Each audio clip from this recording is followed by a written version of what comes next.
Hey guys, welcome back to the AT Chat. I'm doing a quick update from the road, and I want to talk about an article making the dramasphere rounds of the Star Wars YouTube channels. So, for context, there's this article coming out of CBR and Screen Rant that has to do with J.J. Abrams, and as we have heard, J.J. Abrams in for a big deal coming on, $500 million deal, and whatever that means, who knows. But during that, there's a tiny little snippet saying Lucasfilm is viewing Episode 9 as a course correction for the entire Star Wars franchise. And then you get people that are still pissed off at The Last Jedi taking that little bit of information and saying Star Wars is course correcting because they're finally acknowledging that they did something wrong. No, that is not what is happening. And there's a video.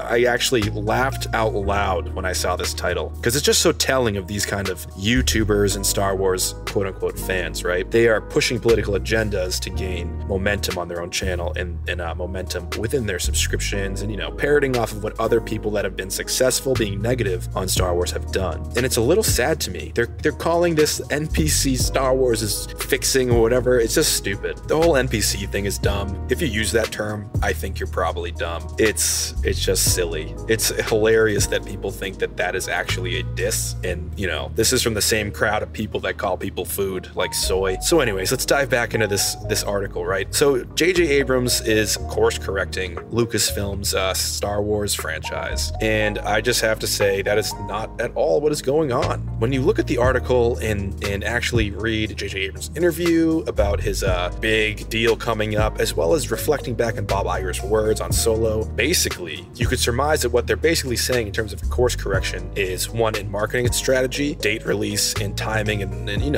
all of the behind-the-scenes stuff that is non-creative. J.J. Abrams has said that he loved The Last Jedi and he wished that he directed it. He was executive producer on that film. Beyond that, Bob Iger said that it was a bad decision to release Solo when it was, but he wanted to make sure that the Lucasfilm earnings for their fourth quarter, I believe, was in a good place. And it was a stupid decision. And he admits it and he owns it. And that's what's going on. This is all about timing, not about creative. And that is the issue. People are taking this one line, injecting their beliefs into it, and then putting up a YouTube video, misinforming an entire swath of people, and those people are going and taking that information and running with it. And this is why sometimes I just have to roll my eyes at all of this stuff. Because I know what it is. People are fired up still about The Last Jedi a year later, and it's just sad.